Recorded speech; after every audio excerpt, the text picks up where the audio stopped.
You're listening to the Sass Says podcast. I'm your host, Christy Rocha, also known as Sass. I identify as a woman, a wife, and a mother. That should tell you a lot already. And over the last few years, I've learned the value of talk therapy. I have seen how my inner work not only enhances my own well-being, but also my marriage, my parenting, my relationships. And in fact, you wouldn't be hearing this right now if it weren't for the work I've done. My mission is to debunk the misconceptions and stigmas around what therapy is and who it's for. Let's normalize working on our mental health and seeking help when needed.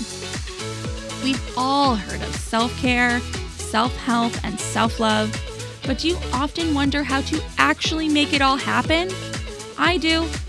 You'll hear strategy-based conversations with professionals, as well as inspiring and validating stories from women who are just like you and me. Think of this podcast as the weekly therapy sessions you didn't know you needed, with a dash of sass, a lot of vulnerability, and me, relentlessly asking, but how? Hello. All right, I've got a fellow Jersey girl on the show today. Her name is Kate Nazario. She's a licensed professional counselor in private practice. Her private practice is called Compassionate Care and Counseling, and she specializes in supporting children, adolescents, families, and caregivers in the New Jersey community. She provides therapy to those who struggle with anxiety, depression, parenting skills, and maternal mental health. She utilizes creativity, humor, and evidence-based techniques. Kate is also a mom and has the experience of being on both ends of the therapy spectrum. She is a professional, but she's also a client of therapy. She struggled with her own postpartum OCD and anxiety. On today's show, Kate shares her personal story with postpartum mental health, how she coped then, how she copes now. She also shares insight to her work with families and kids. We talk about the effects of the pandemic, screen time, ADHD, and so much more. All right, here's Kate. Hey, Kate. Thank you so much for being here with me today.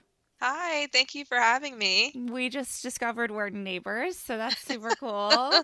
I know, small world. We'll have to rendezvous at the mall or something, or our favorite spot, Target, that we were just talking about. So today, I've done this here and there for anyone that I've talked to who has their own practice. I'm always curious about the name, why you chose it. I mean, I know that it may not be the best story ever, but there's so many words to choose from. Like, why Compassionate Counselor? I think it just really embodied all of who I am. I'm extremely compassionate towards anyone who I work with, working mostly with kids and teens, and their families. I think most of them would say that that's kind of the most memorable quality and trait about me, is that they see the compassion, the empathy behind it, and all the work that I put into it. Do you feel like first of all, that's wonderful.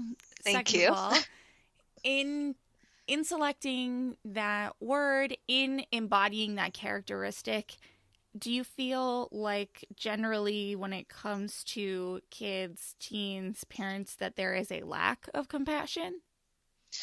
I think when it comes to the kids, when it manifests as like disobedience, non-compliance, anger, and aggression, I think the compassion is hard to have for parents and kids who struggle with that. Mm-hmm. So I think yes, in a sense, but once you understand the thought process behind why someone is reacting that way, the compassion usually follows. Yeah. I noticed on your site that you put in air quotes like difficult topics that are viewed as like, not you actually put them in quotes, I meant I'm going to use air quotes, as exaggerated or over the top to others. Mm-hmm. Like what are some examples that come to mind for you in writing that? Exaggerated in like with clients that I have? Yeah, like what are some of the difficult topics that are viewed as exaggerated or over the top? Like what are some of those topics for the kids or for the parents that you feel that maybe outside of them are treated as exaggerated or over the top? So let's say, for example, because I have anxiety myself, something that might seem very simple and innocent to one person, such as maybe going on a bus or a train to the city, Mm. might be very nerve-wracking for me. So the way it comes out for me might be like leg shaking. I'm constantly having running thoughts that I might say out loud to my partner or whoever I'm with. And that can sometimes seen as very exaggerated, or someone might say like, you're being extra, you're being Mm. dramatic. Also, any kids who struggle with ADHD, you might notice their emotional regulation isn't there. So their response to someone maybe bumping into them in the hallway might be more exaggerated, in air Mm. quotes, Mm-hmm. as opposed to you or I who can control those regulated or those emotions. Mm-hmm. So those are the things that are considered exaggerated. But like I said, once you understand the meaning, the thought process behind the person, it makes it much easier to understand why they reacted the way they did. Mm-hmm. And so the families that come to you, they are coming to you as a family, or are you working with the kids alone, all together? How does that work? It depends. So every approach is individualized. I have some families, especially if they're like super young, I'll work with the kids for maybe like 30 minutes, the parents for 15, or it might be half and half. One week I might do with the kid individually, the next week it might be a family, the week after that it might just be parents. So it really depends on the needs of the families and the child. Mm-hmm. And can you give me an idea of what has led that family or that child to be in the position to seek your help? So right now with the pandemic, I'd say that's the number one reason right Mm. now, just the decline in social skills, learning how to socialize with other people again, and Mm-hmm. especially still given that we're in a pandemic right now, how it's like a new way to communicate. We have to now go from virtual back to in person. For some people, they're excited for it. For a lot of kids, they're struggling with it. Yeah. So that's what I see the most now. Yeah. Yeah. I have a 3.5 year old, and I was at first, when all of the pandemic and quarantine happened, I was feeling almost relieved that we were not in the school situation. We weren't didn't have school age kids, because I thought, wow, like this is kind of lucky. She's probably too young to she's probably going to be too young to remember this, and Hmm. really her life's not changing all that much. And that was fine to think that way for a period of time. But Hmm. not knowing that quarantine and this would be going on for as long as it is, it was it was pretty remarkable to see the regression of her social skills, and even her speech and her development over the course of that year. Hmm. And I, as a parent, completely underestimated that. Yeah. Yeah. Now I see her back with kids, and it's like, whoa. Yeah. Yeah. I was watching, I love trash TV. It's one of my self-care things that I do.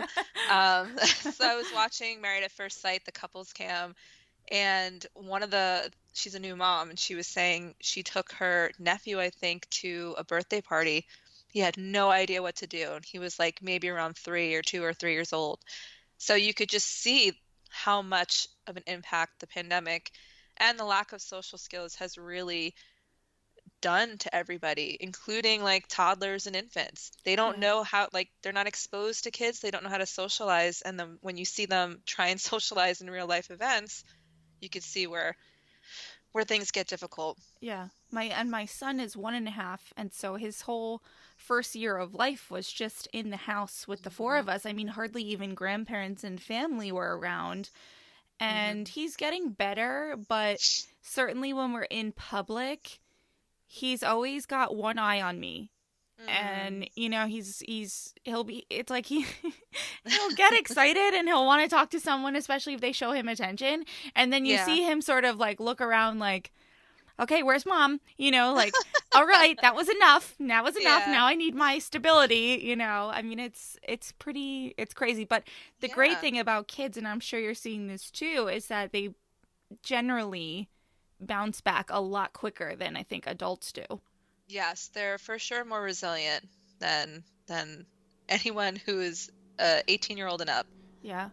So, in talking to these kids and working with these kids, how, as kids, are they able to express the anxiety that they're feeling or the discomfort. I mean, I don't know. But I don't imagine they sit down and go, "Hey, Kate, I'm feeling anxious about going back and forth between virtual and in person." Like, how do you start to pick that up in kids? I wish they would have those conversations with me. I bet. Yeah. No, I find that you kind of have to start from the beginning and really identifying, like labeling what the emotion is. What is it that I'm feeling right now? And then working your way backwards, trying to figure out the thought behind it. So the way I operate is I use cognitive behavioral therapy as like a foundation for everything that I've done. And for me, it just made the most sense. So sometimes it's easiest to label the emotion first and then work your way back as to how you got there, which is not easy. Automatic thoughts that run through your brain, any kind of intrusive thoughts, they're quick. So you have to try and pick them up as fast as you can. The emotion is longer lasting and it's much easier to identify. So really teaching them the basics, learning emotion words, identifying the correct one, and then going from there. Will they talk to you about, I don't know, well, like, I guess I'm trying to like put myself in the shoes of a parent who maybe doesn't have access to a therapist or doesn't even realize that that's an option, so if they're looking for things that their kids are sort of subtly saying and doing, like, what are maybe some of the signs that parents could be looking out for that might say, okay, you know what, I've heard this podcast episode now, maybe I should try to find a therapist for my kid? To be honest, the big one is irritability. You'd be surprised how often kids are anxious, but it comes out as irritability, maybe some isolation. There's a lot of safety behaviors like avoidance that seem like they feel good in the moment for them, but it's meant to protect them from whatever's making them anxious. So a kid who's afraid to socialize in school will be avoidant of school. Maybe they'll be more irritable or non-compliant because they know that's what works. But I think the biggest one that I see now is irritability. Distraction is another big one. I know that's often seen with ADHD, but distractibility and lack of focus can also be a sign of anxiety. And as you're talking, I just went to, screens, like screen time, right? Like distraction by way of screens I feel like that's a big one. Oh yeah, big time. And you can't get away from it because schools, they're now pretty much required to always use screens. All of last year they used only screens. Yeah. So we are so dependent upon things that are encouraging avoidant behaviors. So it's hard to teach them things that create more resilience and get them to face a lot of the fears and challenge their fears when they're constantly surrounded by it. Yeah. Yeah, and it's a lot of mixed messaging, right? Not too much screens, but for school it's okay. Right, exactly. Yeah. Where do you go ahead, sorry. No, I was just going to say, and they don't even know, like when they're on those screens, they have like 6 tabs open. Yeah. They're smart kids. They know how to get around any kind of firewall that they have up there. So oftentimes the kids when I used to work in a school as a therapist, they would tell me like, oh, I have like 6 tabs open. I got around this firewall and this firewall. So again, avoidant of doing any kind of work that is often fearful for them. Yeah. Yeah. Do you have a personal belief or a personal sort of opinion on the screens and the screen time? So I feel like as a therapist, I would say, yes, it should be limited. But being a parent, I also notice that I don't follow my own rules. So fair. Yeah. So yes, I think it should be limited. There are good tools you can use through screens that can help, like with just therapy, basically. They do have some apps that I have to go back and look, but that you can use to help someone work through like anxiety, ADHD, to help them with focus and attention. But definitely, ideally, it's really good for kids to get out and play as much as they may not want to. Just exercise in general is just good for their mental health. Yeah. I think I saw something recently that I want to try to remember where I posted it. If it wasn't her original work, I think it was Renee Reina at the Mom Room that posted this I think, that said something like screens aren't really the full problem. The problem is what they're not doing when they're in front of the screen. Mm-hmm. Like, it's not so much the screen itself. Like, I think there are things with, you know, the HD and all of that that are like the lights and all that are triggering and stimulating the brain, of course. But that it's like, when you talk about it with kids, it's like, instead of being outside, like you said, playing with other kids or just getting fresh air, they're in front of these screens, and also about what they're viewing on the screen. I don't know. It's very complicated. Yeah, there's got to be a balance, I think, is what it comes down to. And really ultimately, it comes down to the reasoning behind using the screens. If it's meant as a coping skill because you can't handle life or socializing with people in person, that's probably not super healthy for you. But if you could find a balance of healthy game use using screens and still going out to play or, you know, socializing with peers in person, then that's totally possible. At this point, we have to just accept that screens are just going to be a part of our life, and it's only going to become more advanced as we get older. Yeah. I think they're not going anywhere. Yeah. So, yeah. And now with the kids, they do. I mean, I've seen with my niece and nephew, they're older. They're, you know, they're teens almost, you know. They are, the screens, the gaming, like you said, the TikTok, all of that, like, they're actually communicating with friends through that. I mean, there's a whole, like, social system within these games and within these apps that I can understand as a parent. On one hand, you want to limit. On the other hand, to not be on these games or these screens, they're actually missing... that FOMO is, like, real. Right? I mean, yes, it is. I'm gonna say it again, it's complicated. Yeah. Well, and it does add an extra element when you feel left out, in the sense that my friends can all have TikTok and I can't. And then you go to school and they talk about all the TikTok videos that they now can't see. It just adds an extra layer of complication. Yeah. TikTok is tough. I'm on it and I love it. But it's hard for me.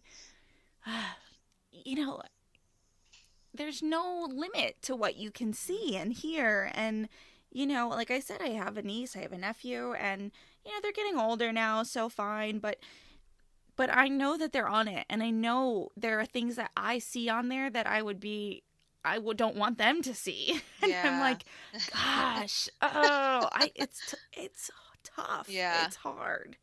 Yeah, I haven't gotten on the TikTok train yet. I don't plan on coming aboard. I always hear about it from my kids, but I do know that it is addicting for sure. And I have plenty of kids who come in just in tears about what they saw on TikTok or feeling left out. Really? It's like there's 8,000 challenges that I can't even keep up with that are just a part of their, like, daily lives. And if they're not even invited, or even if it's the perception that they're not invited, then it's just the end of the world. That's heartbreaking. Mm-hmm. Yeah. Like, for us, right, it was not being invited to the movie theater.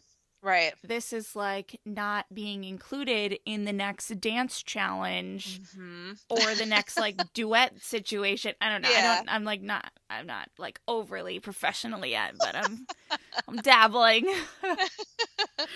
But yeah, no, I can imagine. It's intense. And you know what I think one of the differences is that I see is the pace. Right? Like, drama for me in middle school, high school, whatever, there was a flow to it because you had to actually be around the people. You know, you had to, you know, we had instant messenger and things like that by high school. We had cell phones and that was a thing. But the pace with which the kids are forced to kind of keep up with the Joneses and, you know, they're up all night doing this stuff. Like, there's no off button. There's no, okay, I'm home from school. Okay, there's one family computer.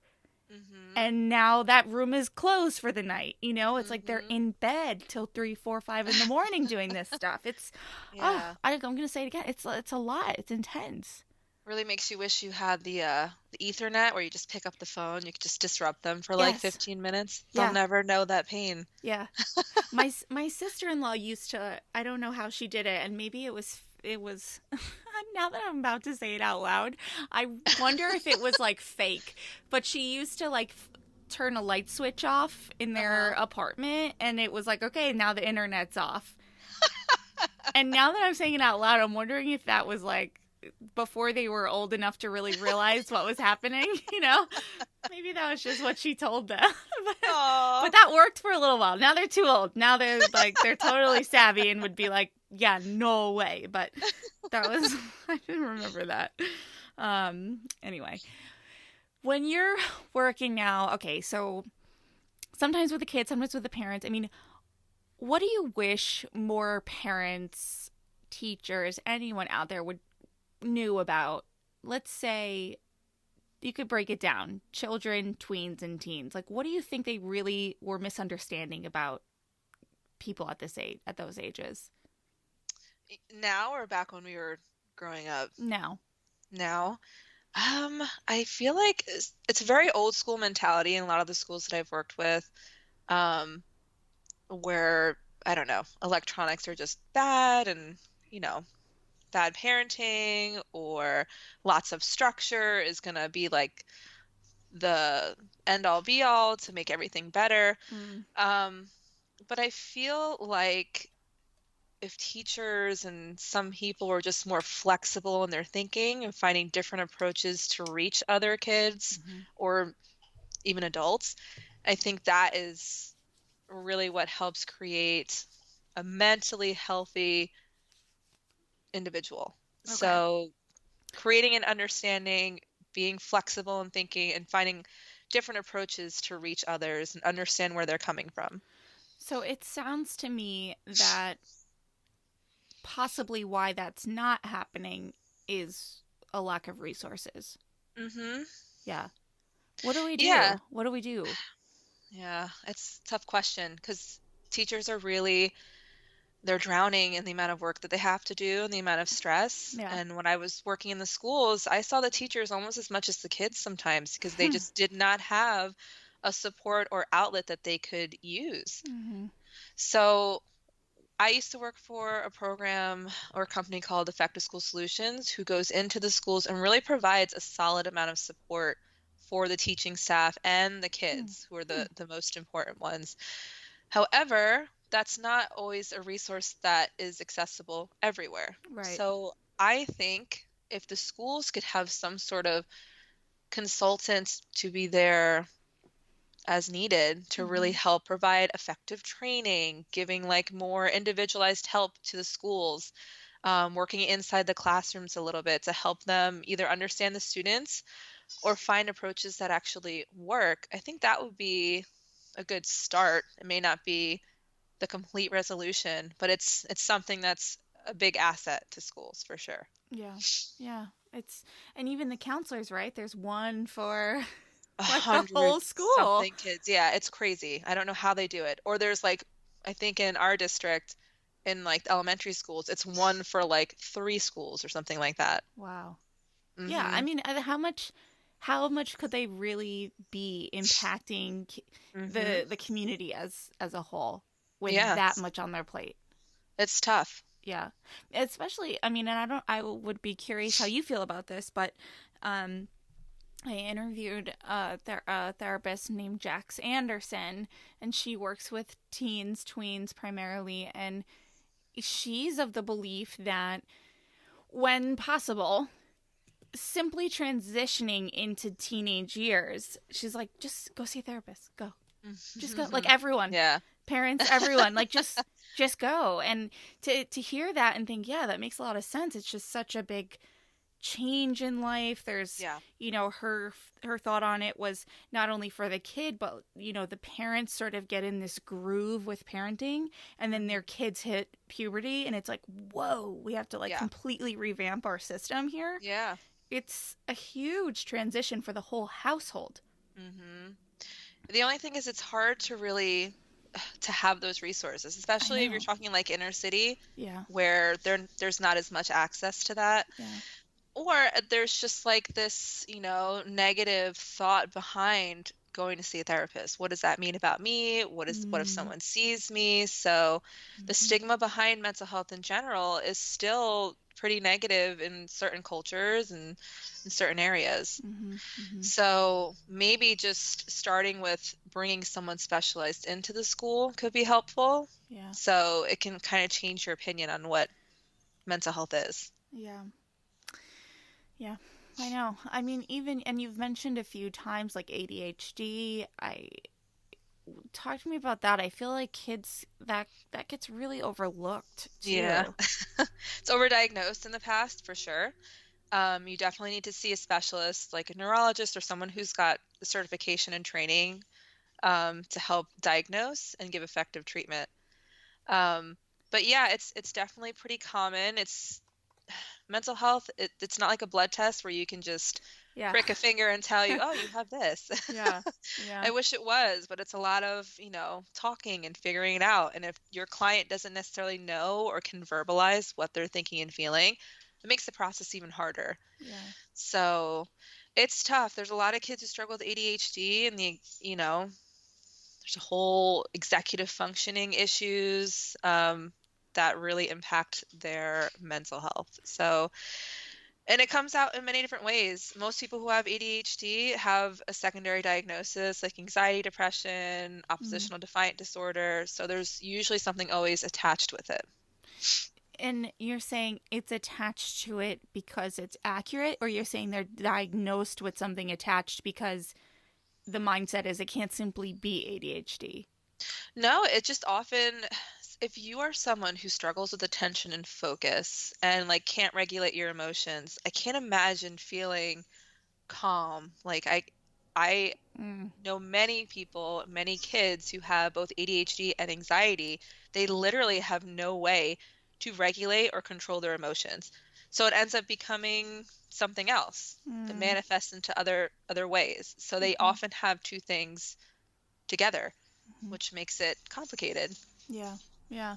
And you've talked about now your own anxiety. Like, how does that show up for you? How does that manifest for you? So I did not know I had anxiety until I was older. I think when I was younger, it manifested as anger and aggression. And then it wasn't until like college that I was like, oh my God, I definitely have some level of anxiety.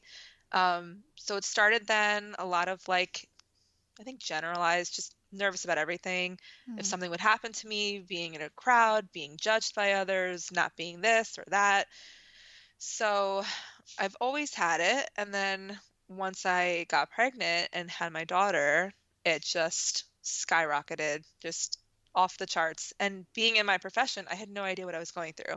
I Mm. didn't know that I had anxiety. I started to develop OCD, and my partner couldn't help me. I didn't know how to help myself. So I made it a mission once I was able to develop helpful strategies to work through it, to just get effective training to help other women who struggle with postpartum anxiety Yeah. and depression. And what were some of the strategies that you came up with?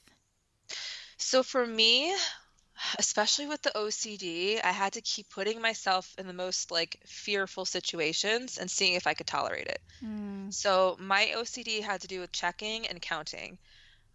If I did not kiss my daughter a certain amount of times, then my fear is that she would die. Oh my So goodness. yeah, it just created this vicious cycle of me constantly having to do it. And if my partner didn't kiss her the right amount of times, I would have to like make up for it. Wow. Yeah. Yeah. And I knew like for me going through that, I was like, oh my God, I'm crazy. I can't let him know that this is what I'm struggling with because then he's going to think I'm crazy. And, you think you're going to lose your kid. So and it's not true at all. It's just part of the anxiety. Mm-hmm. But to help me work through it, I forced myself to not kiss her that amount of times and then see what would happen. Mm. And then develop coping skills like breathing, meditation, mindfulness to help me cope through the anxiety that I was 100% feeling when I didn't kiss her the amount of times that I wanted to. Wow. And I just did it over and over and over again until it desensitized my whole body. So Wow. that's how I work through it, but it's not always easy. Yeah. Well, and you worked through it that way with sort of the background of your professional, Yeah. I mean, you're not just me trying that. I'd probably be very scared and like, what are you doing? yeah.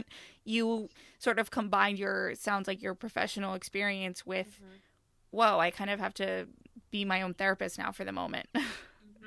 Yeah, and that's scary because if I'm trained in this, imagine someone who knows nothing about it. Yeah.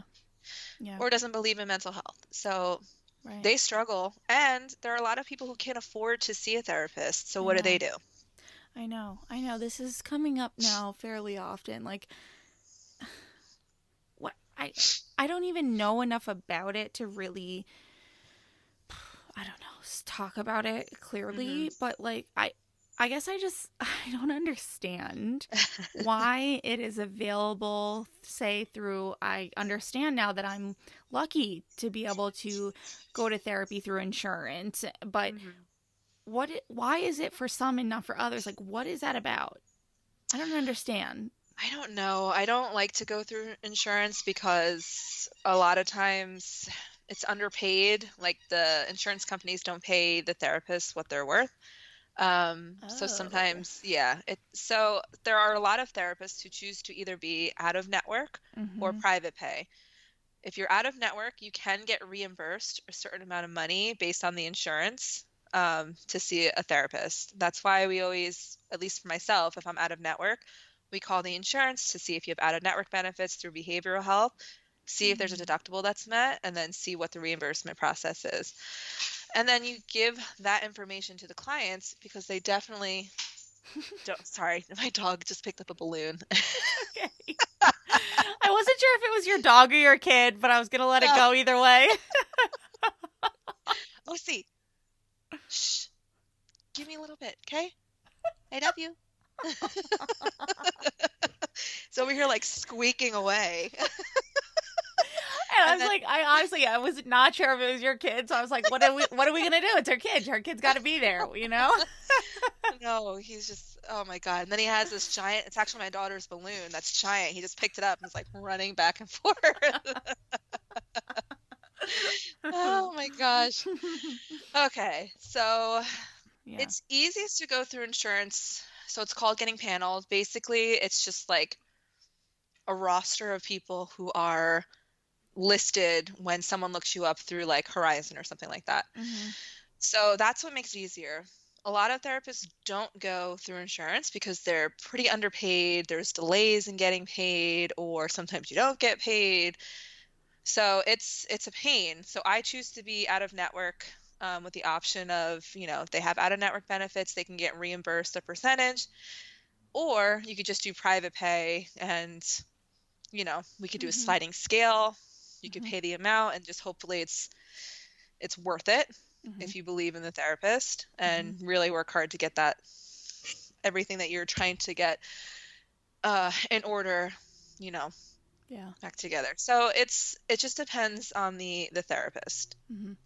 Yeah, because I'm posting obviously a lot about my my love of and my support of therapy, and it is something that gets commented a lot. Someone saying, yeah, I wish I could afford it, or it's not available to me, or I think it was again Renee Reina, who she lives in Canada, and that's like a whole other ball game. She's like, and she's trained, and she doesn't practice, and she was, even for herself to go to one, she's like, yeah, you have to pay full private pay, like out of pocket for any situation. And obviously I'm not a professional and I don't live in Canada, so I could be completely botching that, but from my memory of our conversation, it operated completely differently from here. And whereas here you might find it, she was like, yeah, no, not where I live. I mean, it's frustrating. I mean, it's infuriating because, like you said, there's people that need this help, and it's just access that limits them from getting it. I mean, it's hard enough trying to change someone's mindset to understand that mental health is real and we all have it and we all have to work on it. And then let's say you get someone to that point and then they can't go. Yeah. And then the ones who are on the insurance are usually like so overbooked, like no Yeah. space left. So you're almost either forced to go into private pay, or just kind of like stick it out and hope things don't get worse. Yeah. So it's hard, and I feel for people. Yeah. So I do have like I try and do a sliding scale, but I can only do so many before, I have to kind of keep whatever my rate is. Yeah. Yeah, So. of course, of course. I mean, because this isn't a hobby, it's your job. You have to get paid, and you have to get paid what you're worth. I mean, it's not, it's It just feels so bad. Like, I feel know. terrible. Like, anytime I have to, like, pay or ask for payment, I'm like, I need you to pay me now. Like, it's really uncomfortable for me. Yeah. But you know what? Someone who's sick and goes to a doctor, I mean, that's a different, because, right, they're probably getting on insurance, but no one thinks twice about paying for that. Right. I know. Remember that. Yeah. You and everyone else. Oh, right. So okay, I kind of got on a tangent there, but going back, how old's your daughter now? She's gonna be 2.5 a week from today. Oh my goodness. I can't believe it. Yeah, I know, it goes fast. Yeah, she's a little sass, and I love it. So now, oh my God, your podcast is Sass Says too. Yes. That's so funny. So now that she's like 2.5, I mean, are you in a groove? Like, how do you take care of yourself? Do you feel those feelings creeping in sometimes? How do you keep them at bay? Like, where are you at with everything now? So I'm a human, and I lose my cool more often than I wish I could say, because I'm always like giving objective advice to people to like tame their anger and their frustrations and emotions. Yeah. But you're also a human, so I also tell people to be more forgiving. I wish I could follow my own advice, but I feel like once I get into a groove, she finds a way to like keep me on my toes. Like, nope, we're gonna switch it. I'm not gonna sleep all the way through tonight, or a tooth's popping through and she's just really fussy all day. So yeah, I feel like we're in some sort of a groove that I'm sure is going to be disrupted soon. Yeah. No, of course. Yeah. And I mean, it's okay. So you also mentioned reality TV, like as your self-care. I mean, how are you fitting that in? How are you making it work? And what other ways are you taking care of yourself? So every night is when I really put on any kind of trash TV. Like, I love Real Housewives. That is my jam. 90 Day Fiance. I can't live without it. I mean, same, but okay. Yeah, right? Yeah. So because I have to, basically when I talk to people every day, it's not really anything positive. It's usually like very difficult, trying moments in their life. So that can be a lot to hold on to. So sometimes just like when I get little breaks throughout the day, I kind of like throw that in there. I'll take a walk if I can. We just foster failed a dog, so he's with us now. And we adopted him like a month ago. And he's been a great support. So I'm hoping to make him a therapy dog and like take him on runs and walks with me and let him see the kids. So I try and do stuff. Yeah. Wait. So you fostered a dog that you're going. What's that? And we failed. What does that mean? We wanted to keep him because we loved him. Oh. Wait, so that's seen as failing?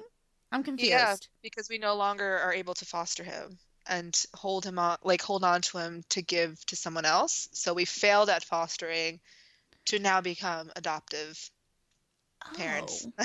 Is that your way of saying it, or that's like them telling you? I was told that this is like, we have a bunch of friends who talk about their foster fails, so that's pretty much where it started from.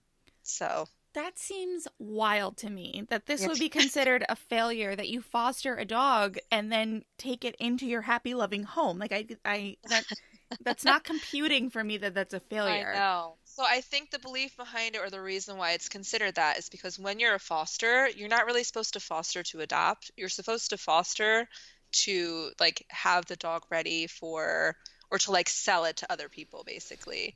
So taking lots of pictures and videos so they can go into a loving home instead of holding on to it yourself.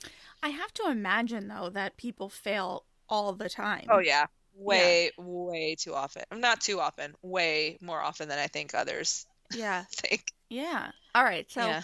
and then when you say, like, make the dog a therapy dog, like, what does that mean? So there is training. It's different from like a support animal where they can just basically go anywhere with you if you have a diagnosis. Okay. A therapy dog is a dog that is very docile and sweet, and like if you drop something, it doesn't like react, won't be like overly aggressive or aggressive at all. And they go through trainings to make sure, and if they meet all the requirements, you can take them into therapy sessions. And what purpose would they serve in the therapy session? Oh my God, they are so good with getting kids to open up. Because really? Oh yeah. If you first go into a therapy session, I'm basically asking you to be your most vulnerable for 45 to 60 minutes. Right. And that is not easy to do with a stranger. Right. The minute kids who love animals see a dog or a cat or something like that, that's it. They're just like going right towards them. They start to open up.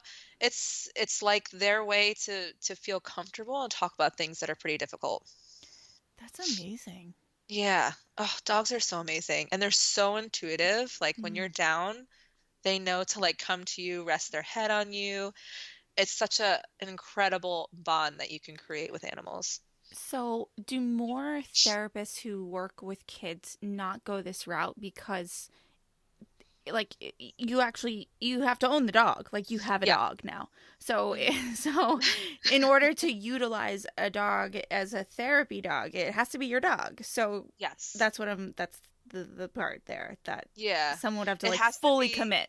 Yes, okay. It has to be your dog, and you can be like, you can't have a therapy dog and then like, let's say I work in a school, I can't just like leave him alone in the classroom. I have to be the person with him because I was the one trained. Mm-hmm, mm-hmm. And this is a really, really terrible question, but I have to ask it. What happens if something happens to the dog? Like if kid does something like to hurt him? No, like what if like when the dog dies? Like how does that affect the kids? Yeah, I mean, it can for sure, but it's also like we can't get away from death, so it might be an opportunity to learn the grieving process and I don't want to say practicing, but you know, talking about like the memories. Yeah, it's a teachable moment. Right, exactly. Interesting. Okay. And then what is the difference between that and, like you said, a support dog? So a support dog is just basically a dog that can go with you anywhere, like on a plane or in a hotel, or like if you have an apartment where they say like you can't have dogs, if it's a support animal, I think technically they're supposed to allow you. Mm-hmm. It's not an actual therapy dog where they've gone through the training process to see if they are like eligible to go into a therapy office and like go to different hospitals and like meet with patients who are like really sick, because you can do that too with a therapy dog. Interesting. Yeah, I used to work in apartment buildings. I was worked in the leasing office, and it didn't seem like it would take much for someone to basically to claim their dog as a support dog. Like it's just like a piece of paper. It's a letter. Yep. Yeah, it's a letter that, I mean, obviously we always took it, no questions asked. What are you gonna do? But sometimes it was like, did you just print this off the internet? Like, I mean, there are some people who are paid just to write letters, so they may not even know the client, and they're writing these letters for them, and they don't know anything about the person or the dog. So, yeah. I mean, on one hand, you want to say, right, if that's helping that person. Mm-hmm. On the other hand, it does seem like, this is going to be a funny way to say it, but to give that much power to an animal, they probably should go through some sort of training. Well, yeah, exactly. The person may also want to get, additional support too. If they need a support animal, why not get the extra support if you can? Yeah. This is a direction I did not see this conversation going. Is there anything else around animals and therapy and support that you would want to add to this conversation? No, that I'm not thinking of at the moment. That's really interesting, though. Yeah. Yeah. All right. So, okay. I totally did not expect to go there. So now I'm like, how do I transition out of this? Um, well, I can ask you because I'm always curious. The difference in your experience between working in a school and private practice, like what are some of the main differences and why did you go from one to the other? So I love working in schools because I love being a support for not just the kids, but for the support staff who Mm-hmm. I feel like don't get enough credit for the amount of work they do, the aides and any kind of like uh, I forget what the kind of teachers, they're like secondary teachers in the schools. Oh, yeah, yeah, yeah. Yeah, Yeah, I, I feel I, like there's a name for them. Para yeah. something, isn't it? Yes, Yeah, paraprofessionals. yeah, okay. I feel like they don't get enough credit for the amount of stuff they have to go through. But I feel like the direction I wanted to go had to do with working with children and families and also postpartum Mm, caregivers, moms, dads, because dads are included too. I couldn't always do that in the schools. And although I loved working and providing that education and how mm, to, give extra support, I also really, really wanted to work with my postpartum crew that I have now. So, yeah. Yeah, and I noticed on your website as well that you made a distinction between, sort of what is generally accepted and considered postpartum versus perinatal. Like mhm, the time period is going longer now than yeah. what was previously accepted. Yeah, so when I actually did my training, and it made sense to me because I started to experience it then, it can actually start in your third trimester Yeah. where you start to experience some of the symptoms, Mm-hmm. and then can lead into up to a year after the baby's born. Yeah. So it's a long time to struggle with any issues, and sometimes they're confused with baby blues, or like I said, you think you're crazy sometimes for having some of the thoughts being a new mom or a mom in general. Mm-hmm. If it extends past like the week or two with the baby blues, then it's something that you might want to talk to Yeah. your doctor about, get referrals, reach out to somebody. Yeah. Yeah. I definitely felt that third trimester. It was Yeah. like, you know what?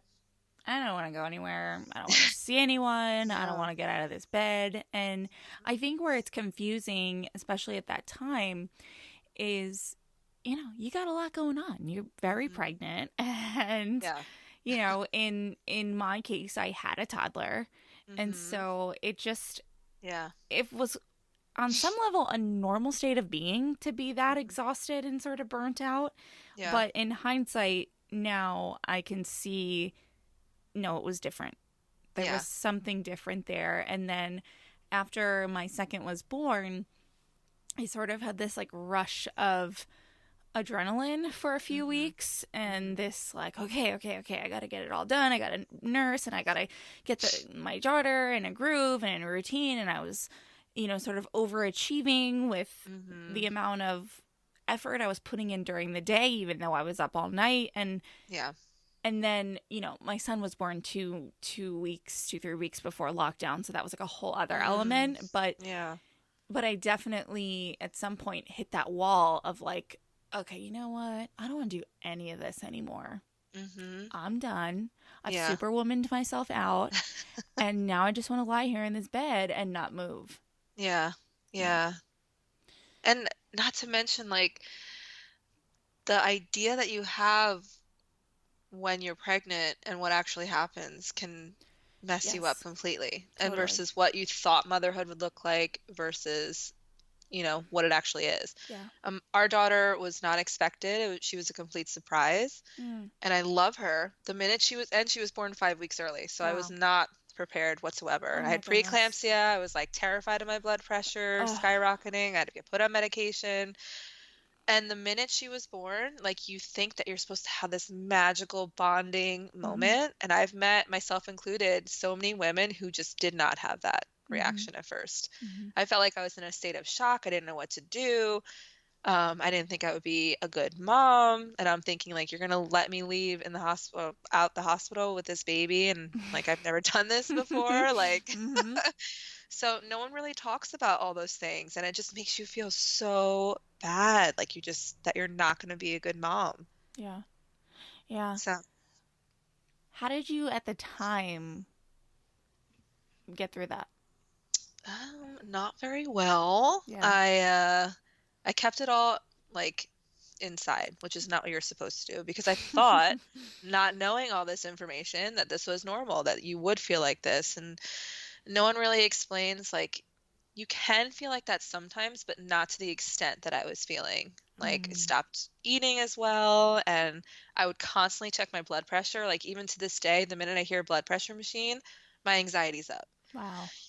So once Yeah. I started talking about it with my partner, he was incredibly supportive and helped me work through it. But it's, it's Yeah. hard. He's still like, he's working, he's trying to be a dad, he's trying to help me with everything. Right. So I really needed to do my own reading and research myself and try and get some skills so I can be healthy for not just myself, but for my daughter. Yeah. Yeah. One of the things that I ask people to talk about, because I really struggle with that, is that trying to explain depression or anxiety, or in your case, even OCD, to someone who has not experienced it and do the experience justice Yeah. is so challenging. It's so hard, because I know my husband the same, like, wanting to be supportive, wanting to help, wanting to be there. But Right. I have to imagine at some points there was a part of him just looking at me in the bed going, just get up. Yeah. Yeah. And it's like, I can't. I Yeah. can't. Yeah. It's not, I think, it's not a question of willpower. And I think that that's really hard to do justice to the experience, because if it was willpower, yeah, you know what? I willpower my way through every day with kids. I mean, I don't want to wipe butts and be a snack go-getter all day, but I willpower myself through it because that's what I have to do. Yeah. But in those times where you're really down or you're really anxious, there's no amount of willpower that's gonna get you through that. I mean, it's hard to explain. It is.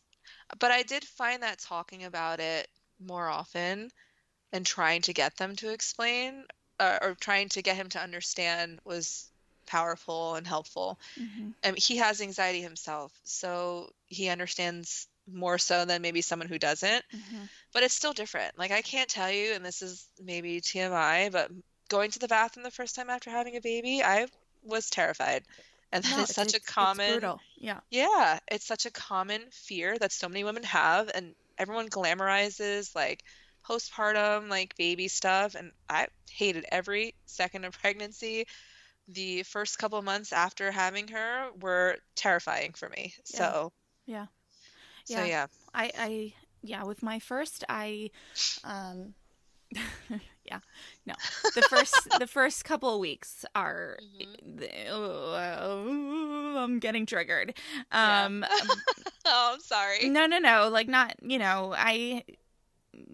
I'm just, I guess more when I say I'm triggered, it's that there is a part of me that really blocked a lot of it out now at this point, especially going through it again. And having a much more positive experience. It's like, it's almost like my mind just sort of replaced the memory. Yeah. With safety behavior. Yeah.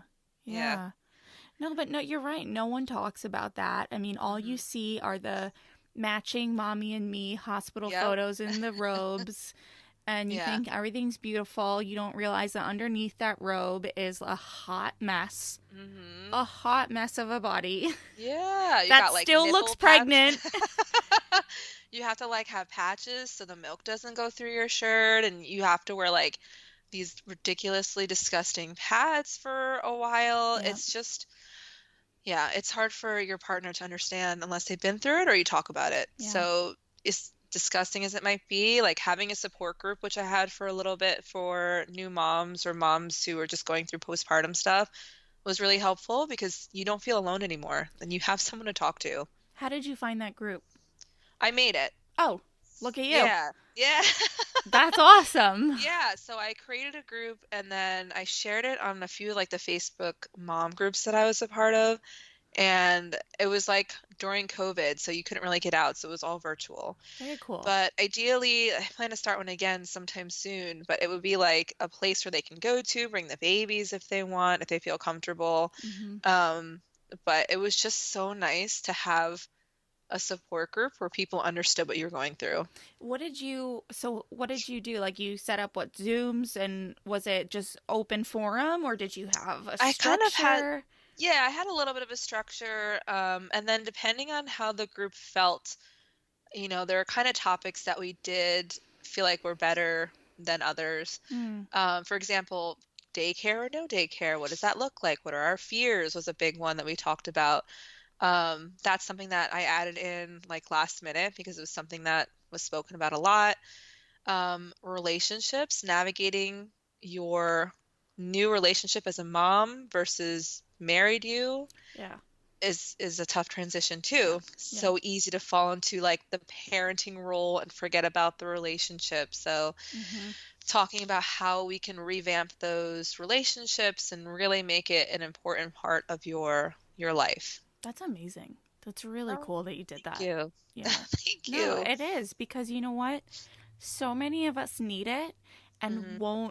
won't step out of our comfort zones to create it, you know? Yeah. So to have someone willing to do that and offer it, and it's a lot easier to click join than it is to say, "Hey, come to me," you Yeah. know? Yeah. No, Yeah, that's for that's sure. really cool.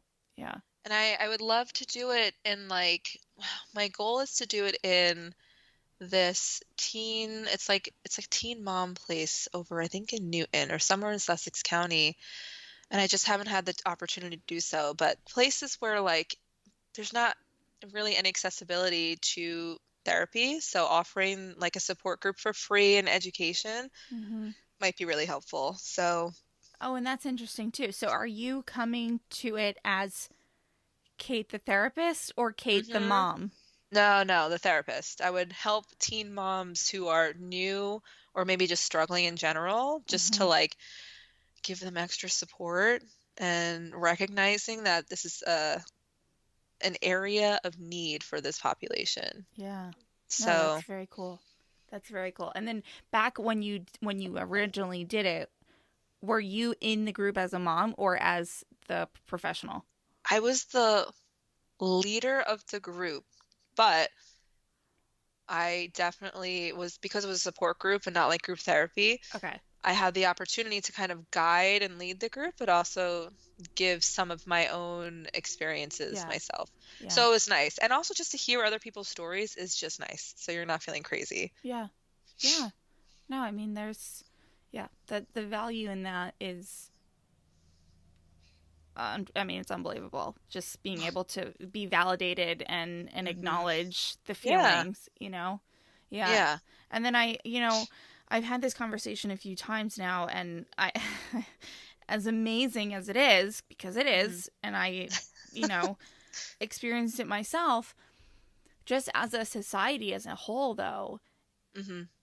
moms, we can talk ourselves to death. We can talk ourselves in circles, but there's still such a lack of support Hmm. for moms, women, whether, like you said, do I send them to daycare? Do I not? Why? Hmm. Because daycare is my whole salary. Hmm. Or, going back to work, trying to breastfeed while you're at work, Right. doing Yeah. it in a freaking closet. Like, Hmm. it's atrocious Yeah. sometimes the conditions that moms and women are put in just to procreate. Hmm. Yeah. Seriously. Yeah. And like making the best decision for you. Like I was terrified to have my daughter leave my side. I mean, to this day, I still can't go a night without her, which is something I still have to work through. But just making a simple decision, or what might be a simple decision to some people, as should she go to daycare or should I keep her home, especially during COVID? Do I do a larger daycare or do an in-home daycare where it's smaller, less risk? Hmm. So there's a lot of things that get put into it that a lot of people don't consider. Not to mention the price of daycare is just insane. Yeah. So, No, I mean, and to our point earlier, what what the people do at daycare is like unbelievable to me. I mean, yes. to be there with 10, 15, however many Hmm. kids and actually be able to teach them things is remarkable. Right. That being said, there has to be a middle ground between paying daycares, paying teachers what they're worth, and not completely emptying my paycheck every month, every week. I know.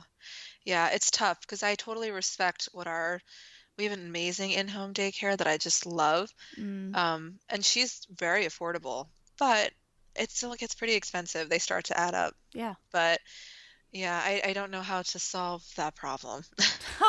Yeah, I don't either. We'll figure it out though. Yeah, right? Oh my goodness. Well, Kate, is there anything that you would have asked yourself or would have wanted to make sure that you said today, leave people with before we wrap up? Maybe that therapy is not just a bunch of weirdos. It's not for crazy people, but therapy can be a place to feel empowered, to build resiliency, to gain skills that maybe you couldn't objectively see before. And to make sure that if you do decide to take the next step with therapy, to interview your therapist. That's like my number one thing that I tell people.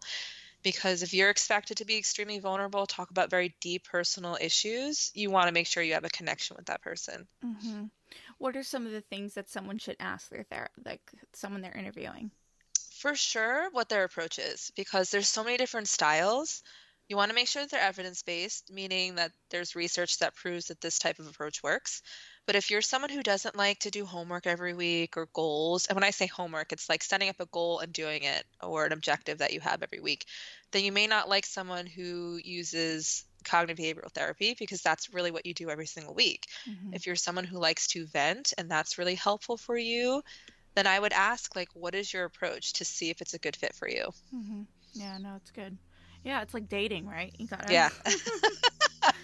Yeah, that's good. Well, Kate, this was so helpful. Thank you so much for your time. I mean, not just your expertise, but I think just mom to mom. It's always nice to hear that someone else sort of, battled through that first year the way that I did. So thank you so much.